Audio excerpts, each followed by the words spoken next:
Hello my dear friend, इस video में हम BDL Bharat dynamics limited company का टेक्निकल एनालिसिस करने जा रहे हैं। वीकली टाइम फ्रेम के अकॉर्डिंग हमने कैंडल्स को सिलेक्ट किया है और यहाँ पर हमें देखने को मिल रहा है कि वीकली टाइम फ्रेम के अकॉर्डिंग स्टॉक प्राइस इस रेंज में हमें अपना बॉटम बना रहा है और उससे पहले भी इसी रेंज में इसने साइडवेज कंसोलिडेट किया था कई महीनों तक। यानी कि एक टाइम स्पेंड करने के बाद एक रेंज के अंदर प्राइस वहाँ से ब्रेकआउट देता है और ऊपर जाता है और अगर दोबारा उसी प्राइस पर आकर सपोर्ट लेता है तो वहाँ पर वही प्राइस रेंज काफ़ी इंपॉर्टेंट बन जाती है।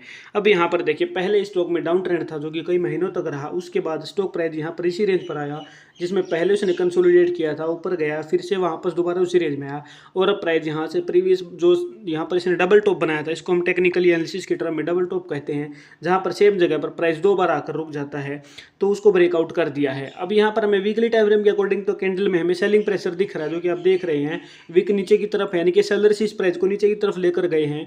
लेकिन आने वाले समय में अगर प्राइस ऊपर जाता है तो हमें इस टेक्निकल एनालिसिस के अकॉर्डिंग प्राइस अपने यहाँ पर प्रीवियस ऑल टाइम हाई तक ही जाने की संभावना दिख रही है। उसके बाद दोबारा से प्राइस कंसोलिडेट करके नीचे की तरफ आ सकता है और इस रेंज में रह सकता है, ऐसा इस स्टॉक का टेक्निकल एनालिसिस हमें कह रहा है। इसके अलावा अगर आप पिवेट इंडिकेटर भी यूज करते हैं तो पिवेट आपको आने वाले टाइम के जो सपोर्ट और रेजिस्टेंस है वो बता देता है, जो कि एक लीडिंग इंडिकेटर है। ठीक है, ये भी प्राइस की एवरेज मेथड पे ही काम करता है। स्टॉक प्राइस की एवरेजिंग या किस तरीके से मूव कर रहा है उसी के बेस पे काम करता है। तो यहाँ पर आपको R1 दिख रहा है जो कि प्रीवियस हाई के पास में है।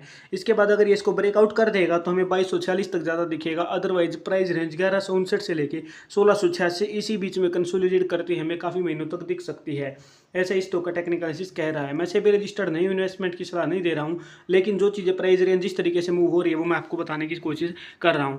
अब यहाँ पर देखिए, स्टॉक प्राइस ने अप ट्रेंड तो ले लिया है, लेकिन कहाँ पर जाकर रुकेगा, जैसे कि मैंने आपको बताया इसी रेंज पे जाके 1686 की रेंज में जाके रुकने की संभावना है। ठीक है, डाउन ट्रेंड जो है स्टॉक का खत्म होता हमें दिख रहा है, यहाँ से अप ट्रेंड हमें मिलता दिख रहा है। तो अब अगर प्राइस ऊपर जाएगा तो 1686 की रेंज तक जाकर दोबारा से रुकने की संभावना स्टॉक में दिख रही है। इसके अलावा अगर आप डेली टाइम फ्रेम भी यूज़ करते हैं तो डेली टाइम फ्रेम में भी आपको वही चीज़ें देखने को मिल रही हैं। ठीक है, अभी प्राइस जहाँ से मूविंग एवरेज 50 के पास आया था, इस रेंज में पहुँचा है, इसके बाद अपने ऑल टाइम हाई तक पहुँचेगा, फिर वहाँ पर कंसोलिडेट करने की संभावना रहेगी। तो इस वीडियो में इतना ही। मुझे उम्मीद है वीडियो आपको पसंद आई है। एकदम बेसिक चीज़ें हैं, टेक्निकल एनालिसिस आपके लिए लेके आया। इस वीडियो में इतना ही। नए हैं तो चैनल को सब्सक्राइब करके जरूर जाइएगा। Thank you very much.